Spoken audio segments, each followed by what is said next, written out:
He's gonna Hello, everybody, and welcome to the Bill post-credits show. Chris just really wants to say hi. He's gonna start seeing Winnie the Pooh soon. Yeah, don't do that. No, I'm not stressed out. I might be making Nick stressed. Happy Mario Day! Yay! That's all I got. That's all you did. You're doing work and adult stuff? I did stuff. Hold on, I did stuff. You guys. Okay, do you want? Someone start. Do you want me to go? Oh, so yeah, I guess I haven't been here in a while. You missed last week due to weather. You and Tony. I think you and Tony are one person. Yeah. You never show up together. I never see Brian and Tony in the same place. At the same time. So yeah. Is that so? So yeah, I've been playing more World of Warcraft, I guess. Oh, I'm nice. supposed to start that off because we talk about that all the time. Sure. But that Surmar area is the most annoying area ever. Which one is that? It's the one where you don't have to finish it all.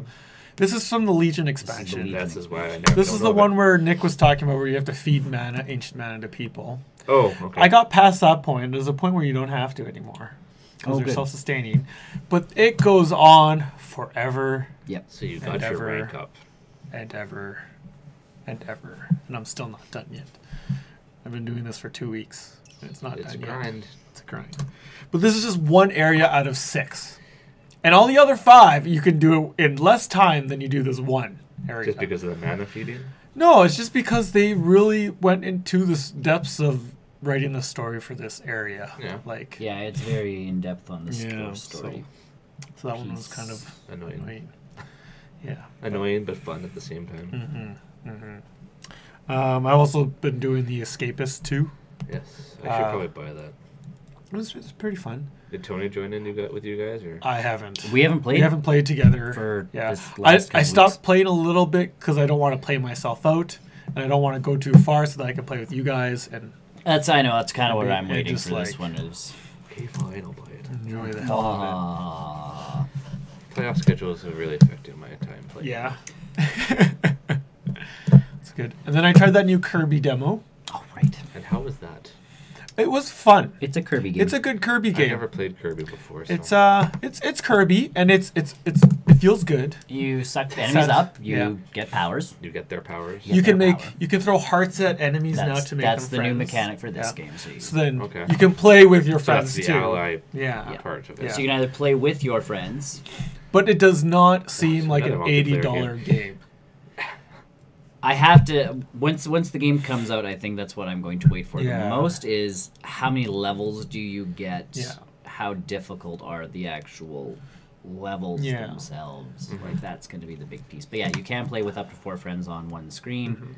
So when you throw the heart and you get a power, they become that character. And then if you're a certain character, you can power up everyone else. And so yeah, like if I have the sword, if I'm Kirby running around with the sword, because what else are you going to run around as? And you have the guy behind you that can he's useless. Eat them. Useless. Sword. Kill. Eat them. Nope. Either way, if you have the sword and one of your buddies is like a guy who throws fire, you can hold your sword up, and he'll go, and he'll make a fire sword. Does more damage. So there's combos to it. Like they've taken the Kirby formula and updated it. Yeah. Okay. But if all the levels are like the demo, right, then I would get bored. Very I quickly. think if it's $80 worth of content of that, I would either get bored or I would feel like I wasted $80. Right. Well, you would think that they would change it up, though. Yeah. And that's my hope. Yeah. And then with the Nintendo Direct, they did talk about like if you beat Meta Knight and that kind of stuff, you can actually get Meta Knight as your friend. Yeah. Okay. And some other like do you solo him up and spit him out too? No. You throw a heart. You just throw a heart at him. Yeah. You get Meta Knight. And I don't know how when your friends jump in how that works. Like if your friend just sits there and hits. Obviously, I'm assuming it's jump in, so they press the plus button on a Joy-Con, and all of a sudden end up in the game if they get to like choose what they play as, or how that whole thing. There are those little spots where you can like jump through it and you become that character. I get that, but like that's not jump in, jump out sort of. Yeah. Thing. So I don't know how that part works, but it's a Kirby game. You can try it out, and that's the best part is it's free. There is a demo. It's free. So how long? demo. I think you're good. Till the movie. No, even once the game is out. Even once the game I can play the game till the movie comes out? Sweet. I love those. Hey, man, there's a Mario movie coming. There's a Mario movie coming. By Illumination. I don't know if a Kirby movie's coming out, though. They used to have a cartoon show. They do. They did. They did. They did. Well, they really still having do. A hard time with words. Talking today. Tenses are hard. We never learned them in French, okay? In French, it's all the same word. Mm-hmm. The kids got confused by the joke I did yesterday, which was a tense joke. Oh, no. Yeah. Why can't you run through a playground? Why not? You can only ran. It's past tense. Oh, boy. The kids got some of them got very confused. They were like, "That doesn't make sense, Mister." Pretty much. Well, actually, they don't know who it is because I've been putting jokes up there on the board lately, and they don't know who it is. Oh yeah. Apparently, it can't be me because I'm not funny. Oh, that's the best, where they don't suspect you at all. Oh, they do suspect me, but one girl's outright, "You're not funny." You're not funny, so it can't be you. Can't be you. Then I watched some movies. All right. What kind of movies? What kind of movies? So did you watch? I watched Baywatch because it was free on Netflix. That was a fun movie. I've been debating that just because it's on Netflix. If you don't take it as a serious movie, don't take it seriously. Like Dwayne "The Rock" Johnson, he was what he said was completely right. This was not made for the critics. It was made for people to just enjoy. It was a summer action film. Yeah. It was and it's fun. People in bathing suits. You see a bunch of females dressed very scantily clad throughout the entire film. You see Zac Efron and Dwayne "The Rock" Johnson without shirts on the whole. It is Baywatch. They embraced the Baywatch of And they make fun of the slow motion running too. It's like she's running in slow motion. With Pamela Anderson, it's like she's still going in slow, and everyone's just like.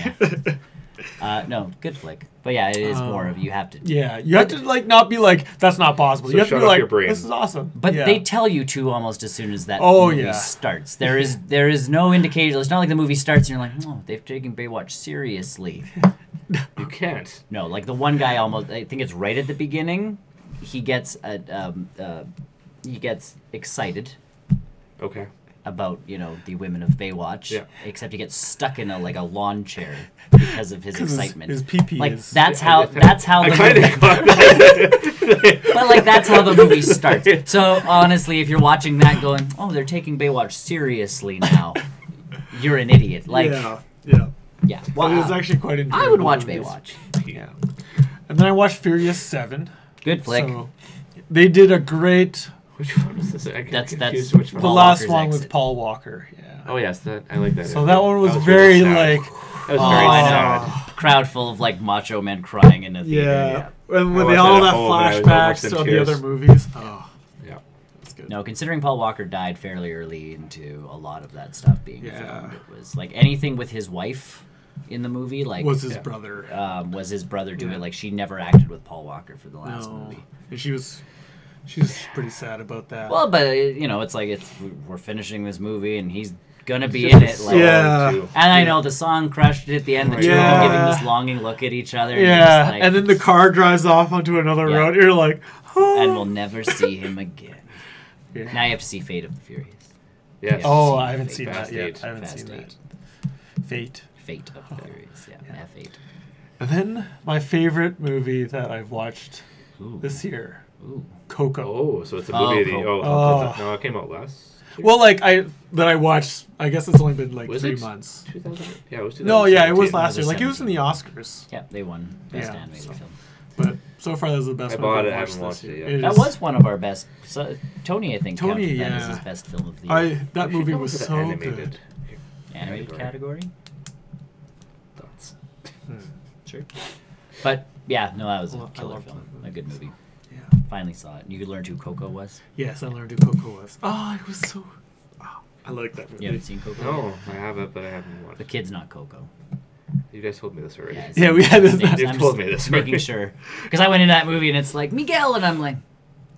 Your name is Coco. And then you see the dog and he's like, Dante, and I'm like, then who's Coco? Why is this movie entitled Coco? Coco. Is it about chocolate? And I just never understood. Like, great too. Yeah, Berkeley was confused with that too. She was like, "What?" It all makes sense once you've seen the film. The title totally makes sense, and you're like, "Okay, this works." Just like we saw some of the twists coming, but we were still like, "That's okay. We like that." And it was a well done film. You've seen too many movies then. Well, and that's the thing is, I run into this issue all the time. And again, it's a kids movie. Like, it's not like you're going like. You know, with it's not like they want to add that kind of depth to a kids movie where you're like, oh, whoa, like what a powerful, you know. It's like, oh yeah, well done, Disney. Well like you're sitting there going, well I played. Saw that coming, but well played. I knew something was hinky about this, but you know, but very good movie. Yeah, we've talked about this probably before. And it's a gorgeous movie. It's beautiful. And it's colorful. I like Disney going into this realm of the different cultures now instead of just handling different fairy tales per se. Yeah. It's like let's tackle some other kind of stuff going on. Yeah, other cultures and all that stuff too. Yeah. So that was very cool. Yeah. And Disney's animation, like it's what's keeping them going because that and their franchises. Because if you look at that Wrinkle in Time movie that's coming out this weekend, apparently it's apparently not. No, it's doing. It only made $1 million. It was an interesting choice apparently. Like it did some things good, but not. And that's what I'm hearing. Like it's all over the place, and it's like, oh, that's a shame. Because when that trailer first came out, I'm like, oh, this looks. Even the trailer when I first saw it. The first one, I was like, this looks intriguing. Like, let's. You know, I'm intrigued by this, and then the more trailers kept coming out, and I'm like, I'm getting less intrigued by this film. Because I know it got 6.7 on IGN. Yeah. Which that's kind of bordering on when you do and don't see something. Yeah. Yeah. That's bordering on it, for me. Sorry, I just remembered something that we'll talk about next week. For news. Okay.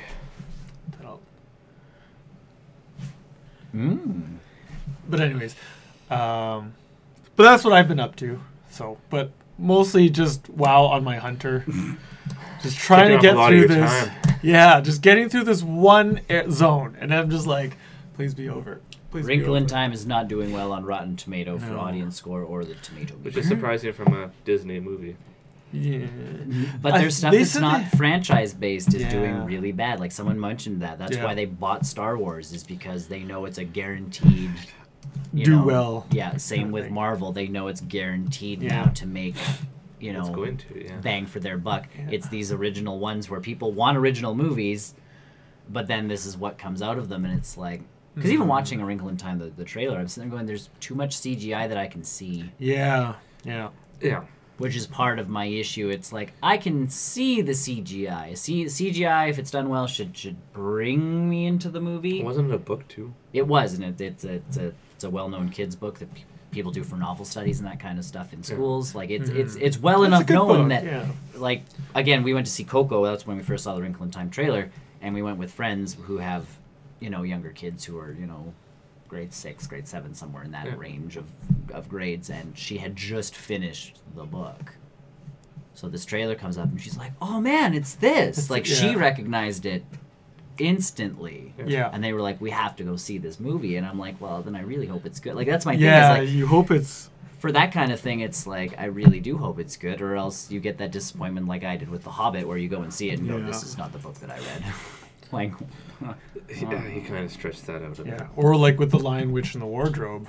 Everyone knows that book. Sure. Went to go see it, and it was... Percy Jackson's. Or... Percy Jackson, and it just didn't do as Percy well Percy Jackson wasn't horrible. No. It was just cheap.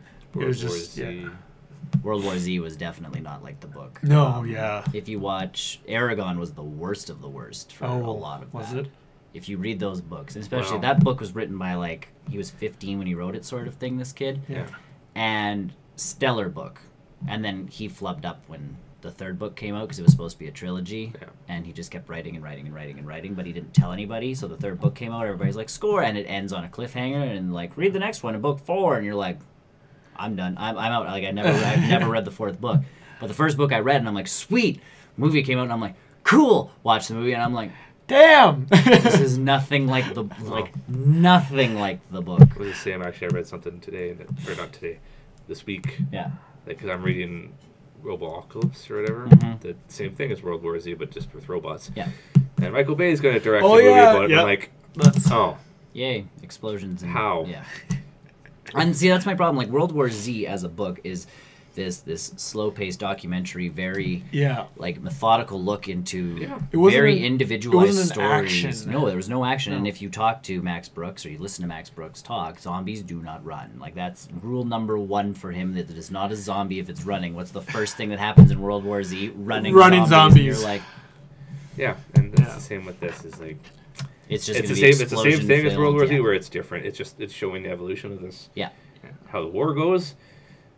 Yes, there is action in it, but that's what Michael Bay's going to be focused on. Right. It's not the story, because it follows about 7 or 8 different characters. Like, that's what pisses me off, having read World War Z and then watching the movie. Like, I saw the movie before I read the book, because I had no idea.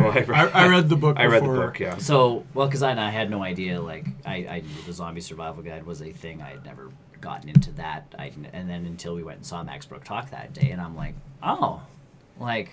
Yeah. Okay, and then I didn't want to read the book because the movie was subpar, and I'm like, I don't need to read another generic action. And then zombie. He's like, and he's sitting there going, the movie was crap, and I'm going, it had. Well, and I'm sitting there going, the author of the book doesn't like the movie. I am now intrigued into your book. So like, I bought it that day, read it while we were pretty much in Calgary, and I'm going, this is so much better than the movie. Why didn't they do this? Like, almost a psychological... 7 or 8 characters. Sort of, but you could do the psychological thriller type, like, darker, more in-depth look at stuff, and you still get those action scenes. Like, if you listen to the audiobook, and that's where I wanted to get the audiobook, was getting actual actors reading those pieces out, and in my brain I can see Nathan Fillion as that soldier going through a drug den, going like, you know, what's going on here, this and that and everything else. Like, it can play out without the narrative.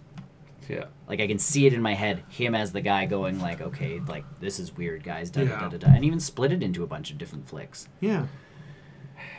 Not a ton of flicks, not 8 flicks, but you could do like a 3-part series of, like, you know, Zombie Wars, the beginnings, and do you know, Zombie Wars, the middle, Zombie Wars, sort of the end. Like, you know, that's how I felt like those movies really, when you listen to the audiobook and you read the book, how those could have gone. And that's a wrinkle in time at this point, is you're sitting there going, at least it'll lead to a bunch of kids going, they could have done this better. Hopefully. And this and this and this and this, because I mean, I do that with you know, my students, is we read a book and then watch a movie, and they go, and at least you sit there going, well, we'll watch a really old movie. Why did they make those choices? Well, they didn't have the technology we do now to pull some things off.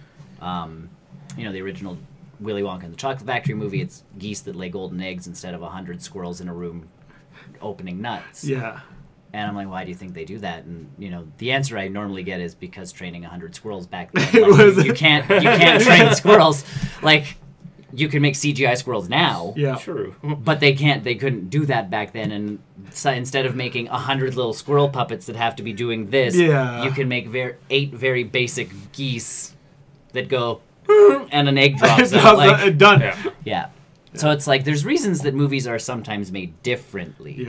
But I feel like Disney with these live action flicks, even the first Alice in Wonderland with Tim Burton, disappointed just because of the CG. It's like, let's cheap out on the main effect of this film.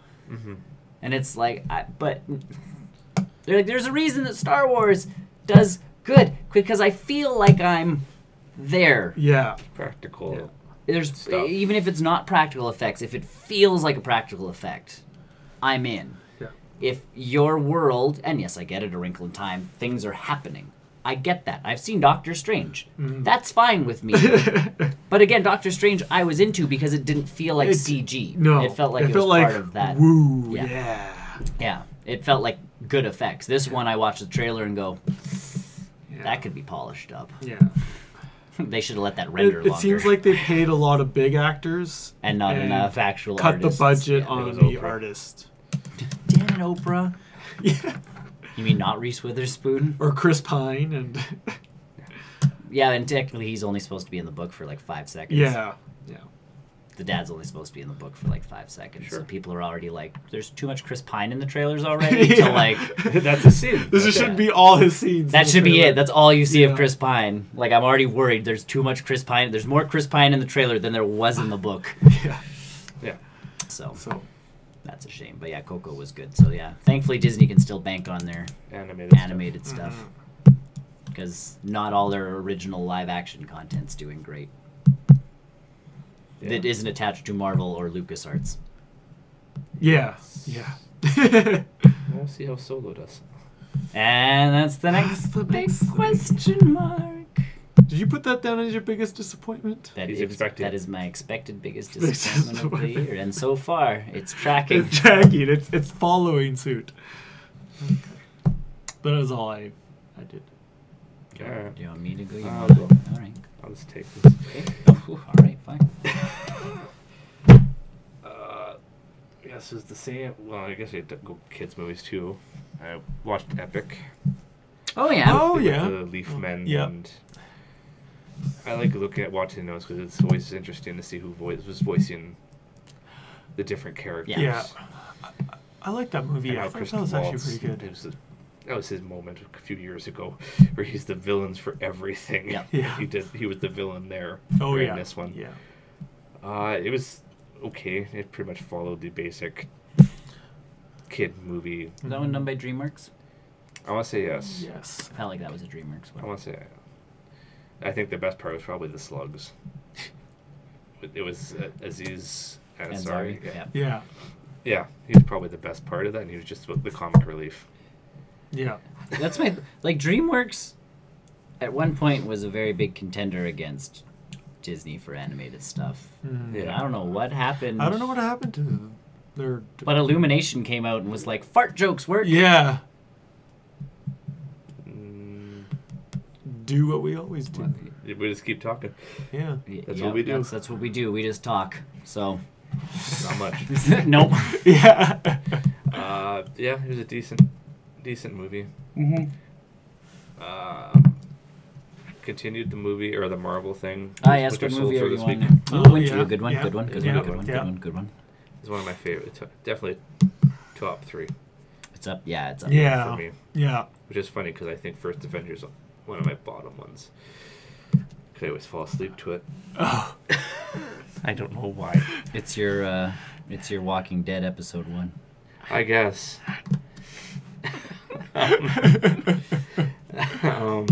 Other than that, really just keeping with the same stuff. Been Halt and Catch Fire has actually started to pick up on the drama. Not one I'm wanting to see. Yeah, I don't want to go see it. I've kind of watched the trailer, but not it's really Groundhog Day, but a horror movie. Yeah. And not done by anybody decent, so. But yeah, it's, like I said, starting to evolve things. Are starting to actually build a computer now, which is moving it along. Oh, okay. Lee Pace is becoming even more of a dick in that show. He's slowly turning into Ronin. Still cannot picture him or hear the voice and like, hey, where's your hammer? Yeah. Happy Death Day is still too much money, although it got 71% on Rotten Tomatoes. It was kind of my horror of the year. $21.99 to buy. What else is there? Groundhog Day. Still playing pre-sequel. Oh yeah.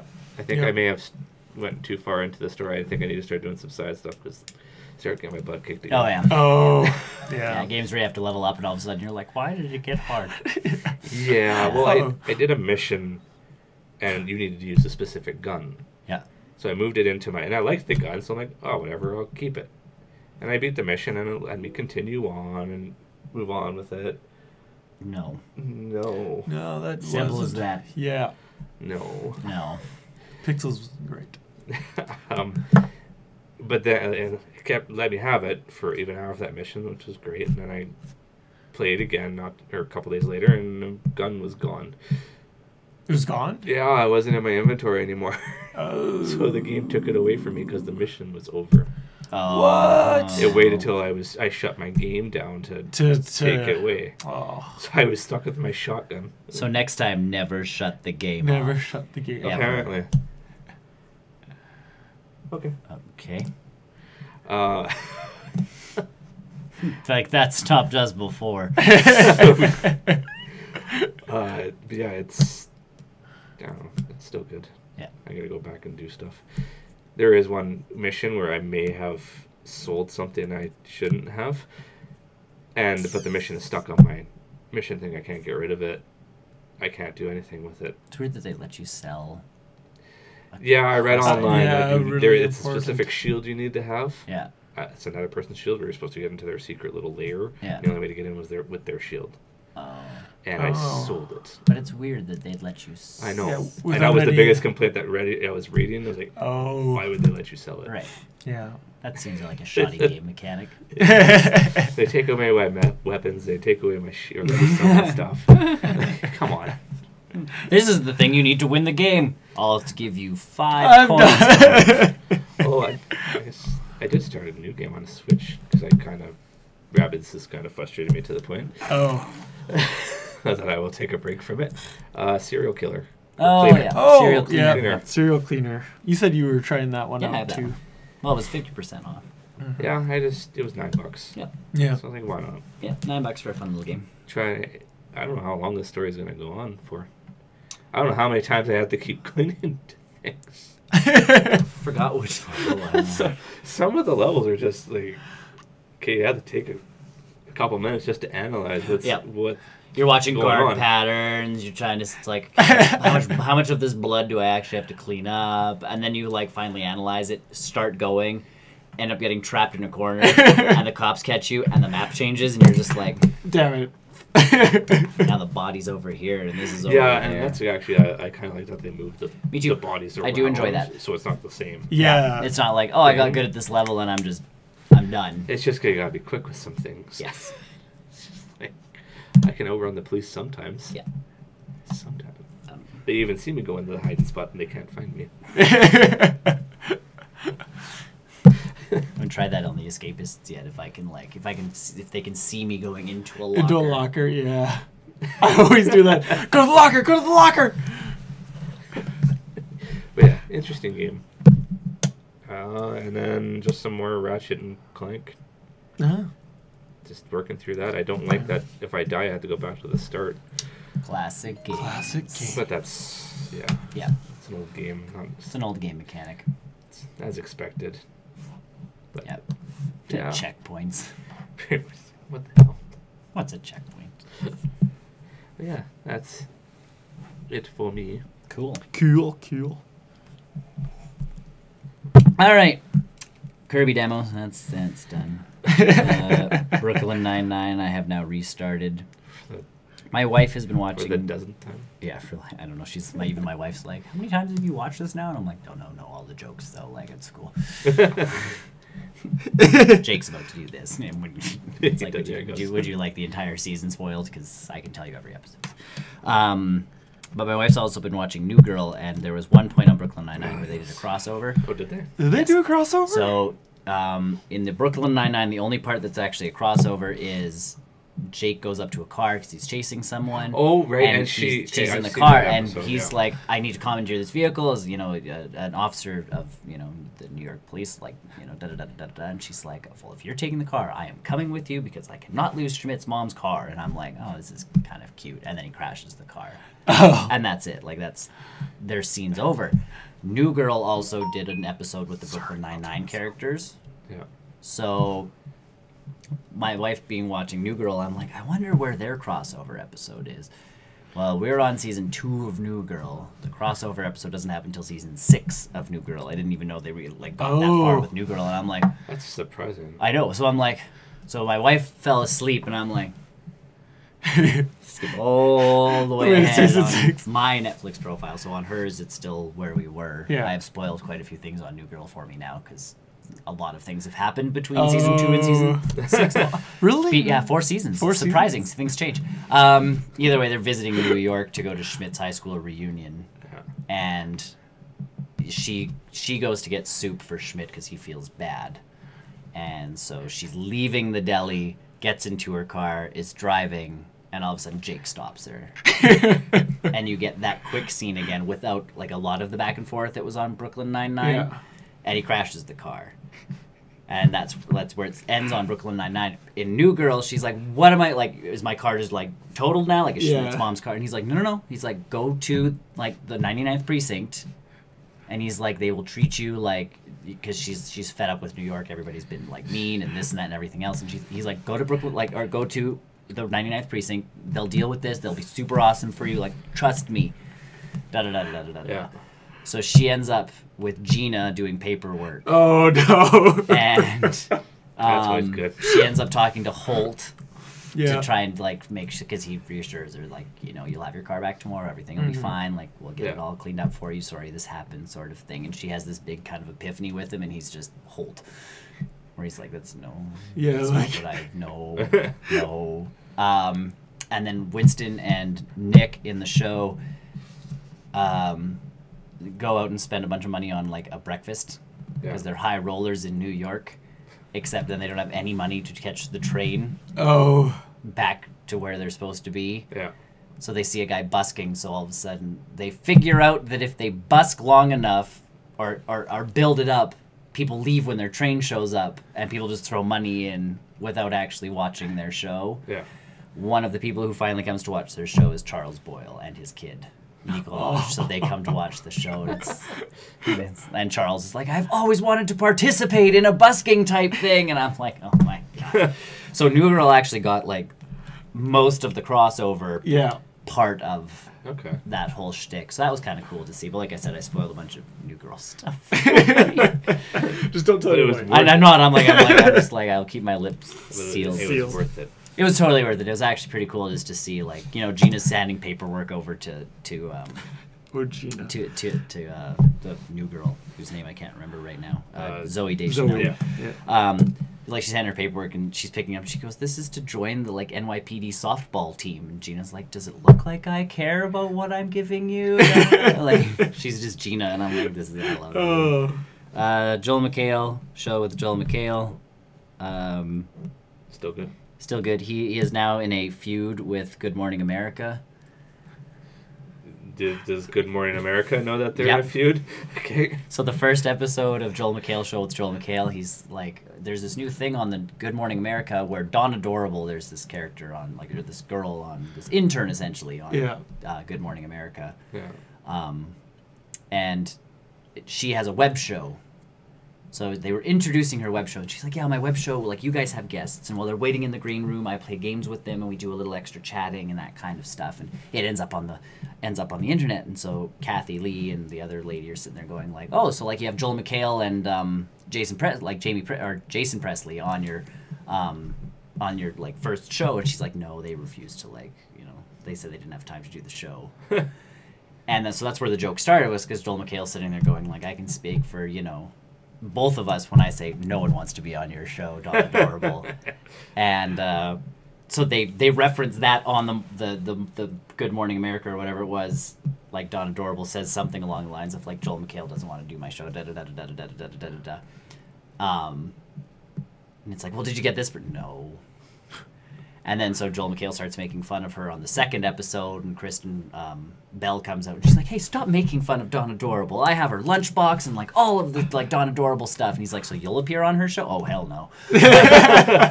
So then on the third episode of Joel McHale now, the running joke is now, like, Dawn Adorable had one of the guest stars that was on Good Morning America film a, like, 5-second video clip of, like, I don't have time today, but when I come back, I will be on the Dawn Adorable show, Joel McHale. And he's like, really? You got a guest star to film a 5-second video saying that they might be on your show later? So it's just, like, that's where his show really, even The Soup picked up, was he'd have that kind of back and forth with a bunch of other networks and stuff of, like, making jokes this way and that way. So it's nice to see, like, by episode 3, he already has, like, this feud going on. Also, his guest star on this one was a comedian who's going out to do a bunch of stuff, but he pretty much just made fun of Joel McHale the entire time. Oh. So he's, you know, if he made fun of his CBS show, and he's like, if you can't make it on Yahoo, what makes you think you can make it anywhere else, Joel? And you're just going like, yeah. Callbacks. I watched a stand-up comedian that I saw on Comedians in Cars Getting Coffee. His name is Gad Imale. He's French. So his comedy special is called The American Dream. If you watch Comedians in Cars Getting Coffee, he is the French Jerry Seinfeld, apparently. Like that's what he's billed as over there. So I'm like, all right.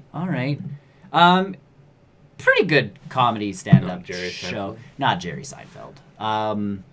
He does the same thing that Jerry does, where he notices everyday things that people do and kind of questions them. Yeah. But his is more, this comedy show especially, because he normally does his comedy show in France. Yeah. It's obviously a different show. So this one coming over and doing an English thing, it's more of what I see Americans doing versus what I'm used to seeing. Or when I go out on a date with an American woman, how different it is than going out with, a European woman sort of. Like, so that was his whole show. It wasn't bad. Yeah. I wasn't like, oh, this is so good. Like, I lost interest in it partway through and kind of zapped back into it. But overall, not like it's not, I didn't turn it off. Yeah. Like, it wasn't bad. And I've done that with comedy specials before, where I've started watching them and I'm like, you're just not funny. Yeah. Good day. So that was good. My wife and I have been watching Kids Baking Championship on the Food Network. Yeah, we watched that too. There's a kid from Edmonton participating in it. The finals are tomorrow. Did he win? Finals are tomorrow. So he's still in it. Yeah. Spoilers if you are not caught up yet, but yes, he is still in it.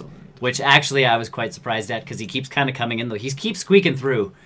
He ends up in like the bottom 2 or 3 every episode.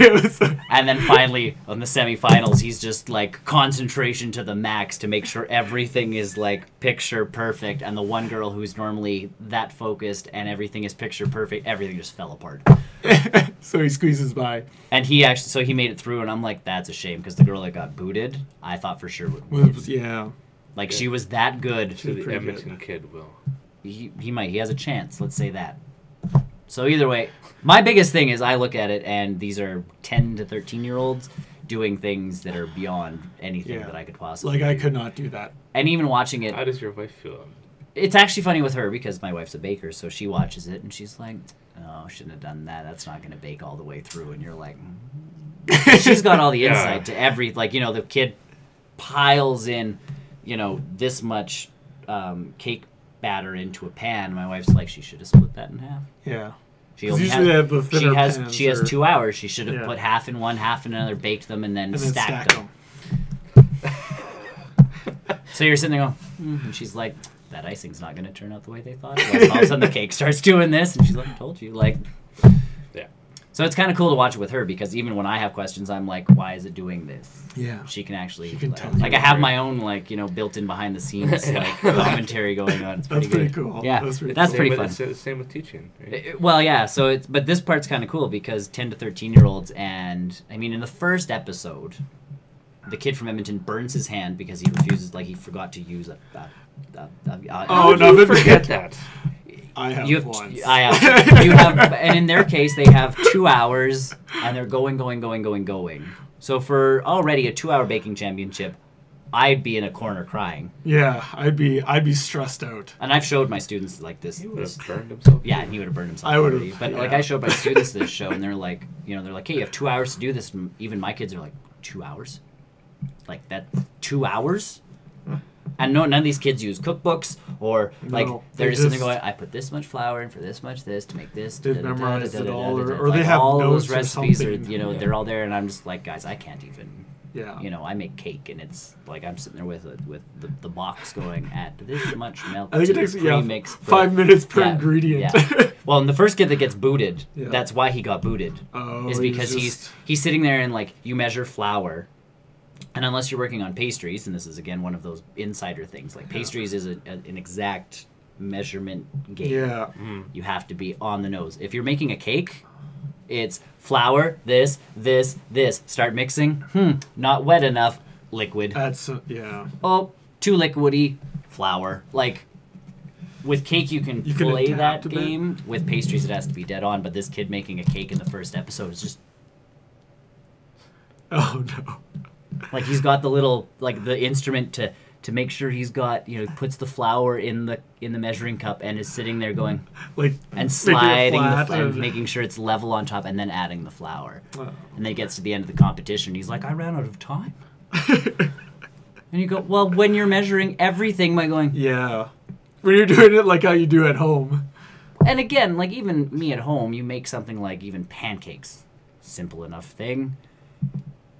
I take scoop, and our pancake mix is in a plastic thing. Yep. I go in, I press it against the side, I pull it up, it's mostly flat. Good enough. Good enough, yeah. Go with it. Like, but either way, the girl that got booted off to not make it into the semifinals, I thought would win. Like, she was that good the whole way through and just had a bad episode. One bad day, and you're just like, oh, One bad day ruins But these kids, again, take it really, really well. For a 10 to 13-year-old... They probably do that for the camera. Oh no, you can see them. Like you can see the tears start to well up, and all of them they get booted, or even they're in the bottom two, and you can see them start to. And the fact that they stay that composed even on camera is really good. I've seen other cooking shows where adults are like, "This is just," they just freak out. Like, I'm still awesome. So for a 10-year-old, that's pretty good. The only game I've played this week, because I've been having to. This is my time of year to really buckle down for work, I guess. Homework. Is Darkest Dungeon. So I got this with my Nintendo Gold points. I had $15.50 off a game. Nice, I have $5.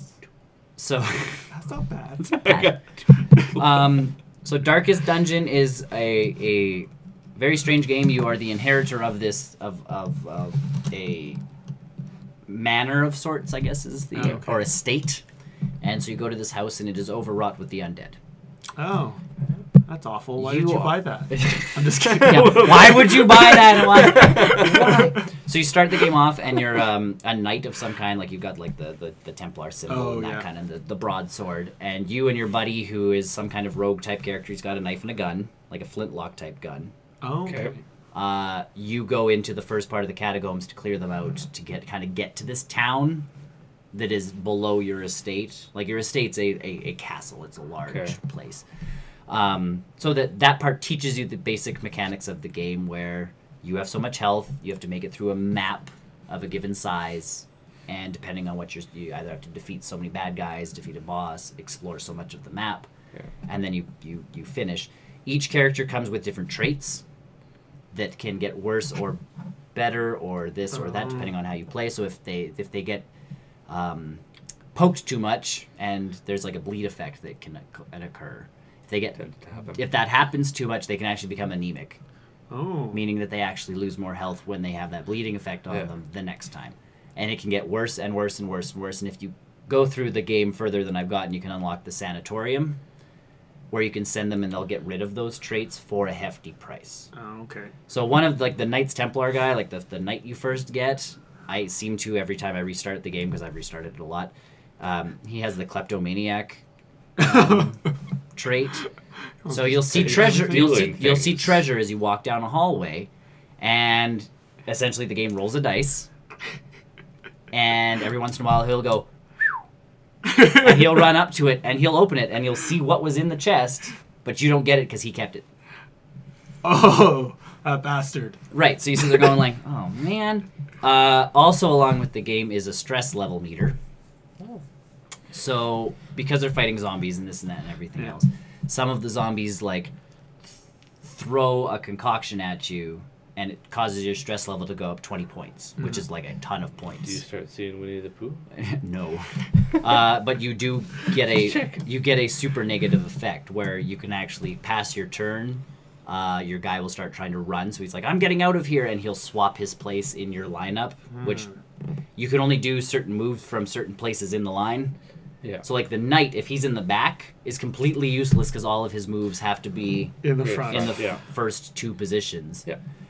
But if he gets so stressed out that he reaches that 100 level, he'll freak out, and all of a sudden it's like, I'm out of here, and he'll like back himself behind other people. It gets to a point where if they reach that state, and this is why I keep restarting, because I end up just wiping because this happens, is one of them will get to that point where they get overly stressed and freak out, and the rogue character will shoot his gun, and he'll do 3 damage, and the guy behind him who's overly stressed is like, is that the best you can do? Like, that was the worst shot I've ever seen, and he gets stressed out because this guy stressed him out. It just cascades.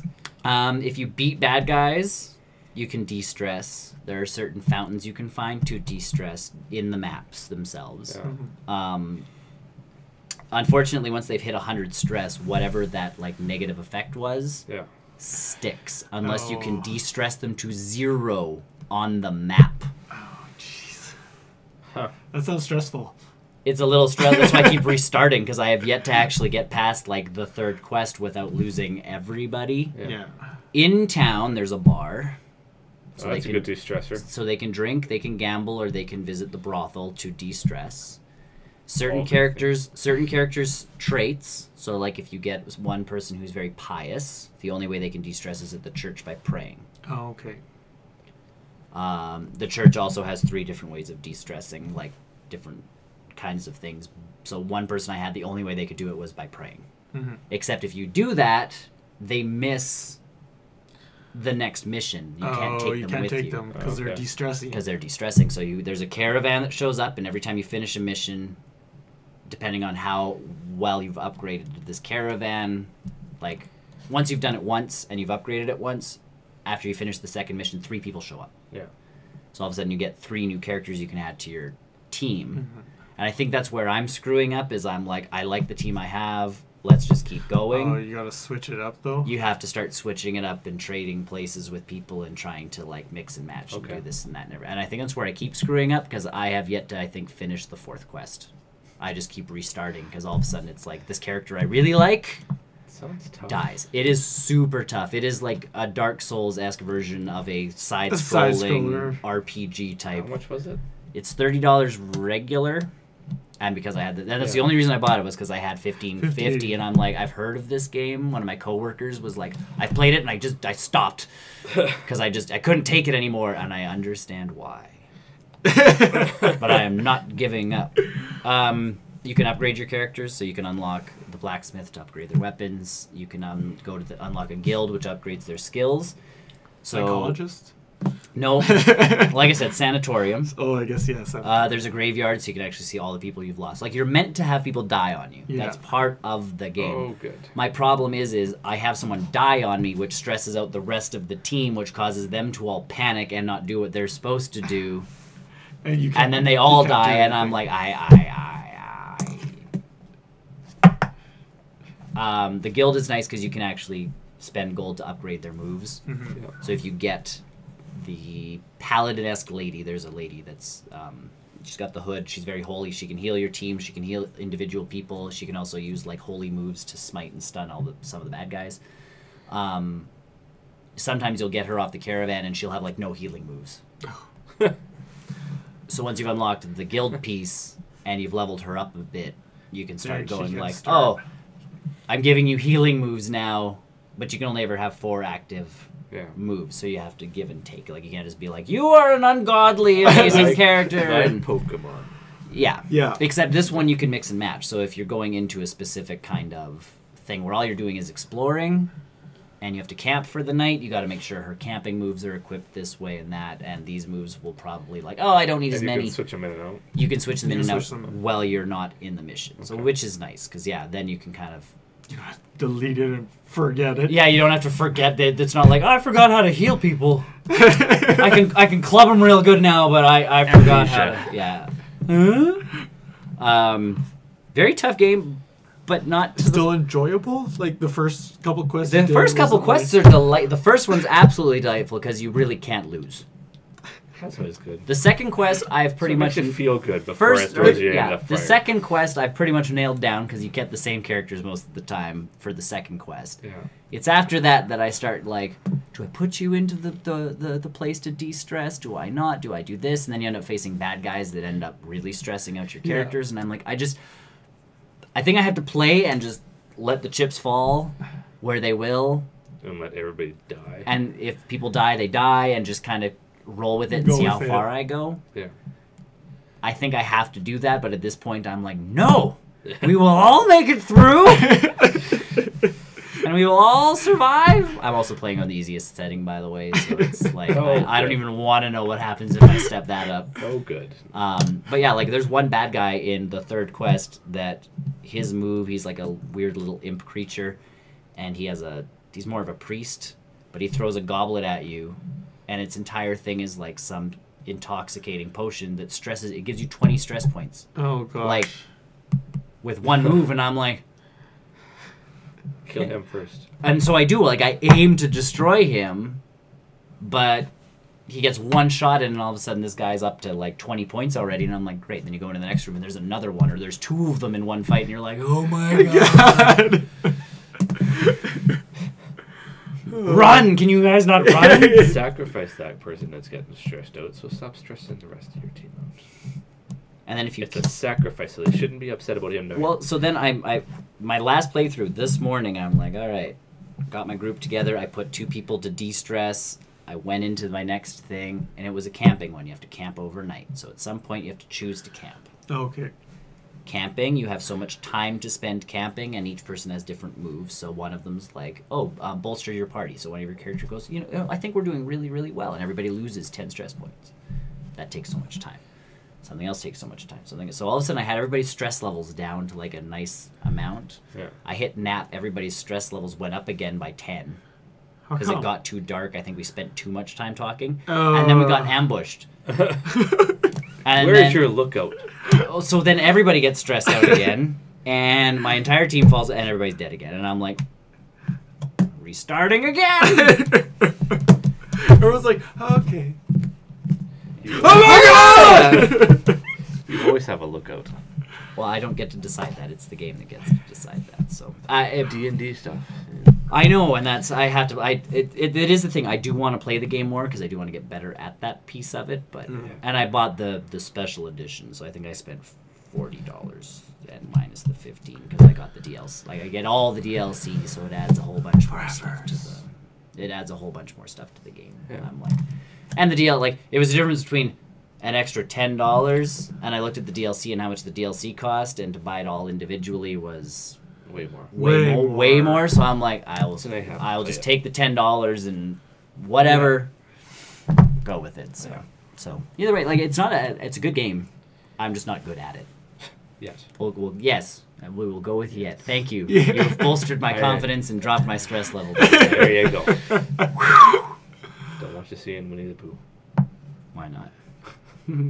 I want to see Winnie the Pooh. That's it for me, though. We've been watching some random movies, but not really.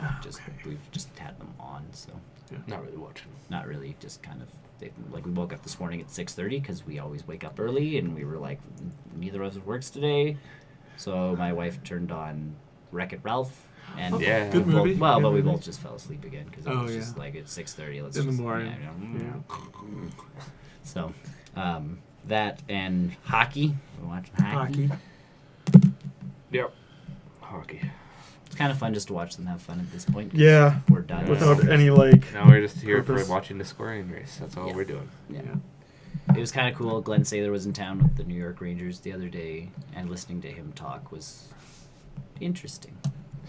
This is what they should be doing.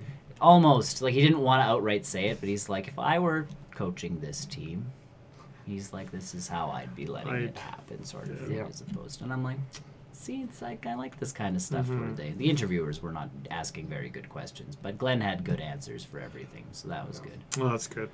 So, but that's, so I've had one game kind of on the go, and then Disney Emoji Blitz on my phone. Oh, yeah. Because you can unlock Disney emojis, and it's the only way. And I'm like, I've sent them like I think my review on the Google Play Store for it is like, can I just give you guys like $20 and we'll call it even, and you'll just give me the emojis? Like, I just want the emojis. I don't play this game for fun. It's actually not that fun. I just want the emojis. I really just want the emojis. You've never sent me any of those emojis. They don't really work in WhatsApp that well. Oh, they don't? No. It buzzed. See, it gives it a black background. Ah. If I send them through the regular Messenger app, it works out pretty good. But yeah, then it looks Tony's like... going to be like, why is there a Mickey with sunglasses?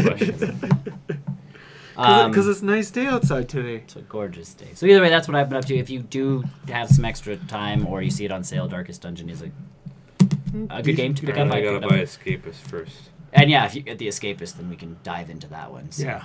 I gotta see about this hockey playoff thing. So we're in the next round. Then there's that. So yeah, The Escapist is something I want to get back into. Splatoon, I kind of want to jump back into. Yeah. Get that like the DLC. Every time they release DLC, they're like a new thing's coming, like a new big update. Well, I'm like, woo. Oh, and today or this weekend or whatever was egg or chicken. Oh yes. Someone did post a funny thing online. I saw it, and it was the next Splatfest should be Super Smash Bros. Port or Super Smash Bros. 5. What do you think it's going to be?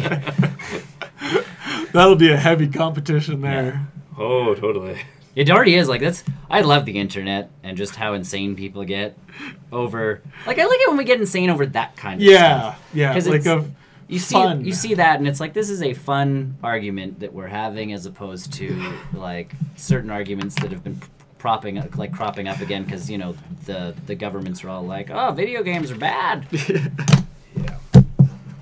And I'm like, I've played video games since the Nintendo era, so like the NES. I don't want to go shoot up something. And I am not a violent person. I have yet to steal a car, rob a bank, shoot up a public place. I played GTA. I don't want to do those things. No, there's a reason I play GTA, because you can actually do that stuff. Yeah, crazy. I know. Yeah, right. Yeah. Either way.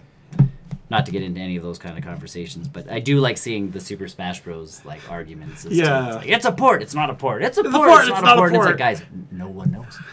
No one cares. Just stop caring. There's only a couple people who know. Yeah. And they're in Japan making the game. Yeah. Sakurai knows. Yeah. He might be the only one. He could be the only one. He might be the only guy working on this game right now, for all we know. He's just been sitting in a basement for months. Just like, this game's gonna be awesome! He's still here. Okay, Sakurai, with the game's done. No, it's not. It's never done. So, that's what I've been up to. So yeah, if you want a game that frustrates you to no end, but you want to keep playing it, Darkest Dungeons. Darkest Dungeon. Cool. With that, thanks for watching the post-credit show. You can check us out at barrelrollnews.com. Tune in next week. Same bat time, same bat channel. Yes. 11 o'clock Mountain is when we start things off with the newscast. I don't know what we're talking about next week. Probably something. Yeah, Brian's already taken notes for next week, so... I could have said it this week, but I forgot to mention. Well, too late. It's not a news. Too late. It's all done now. Exactly. Too late. Exactly. I don't know what we can...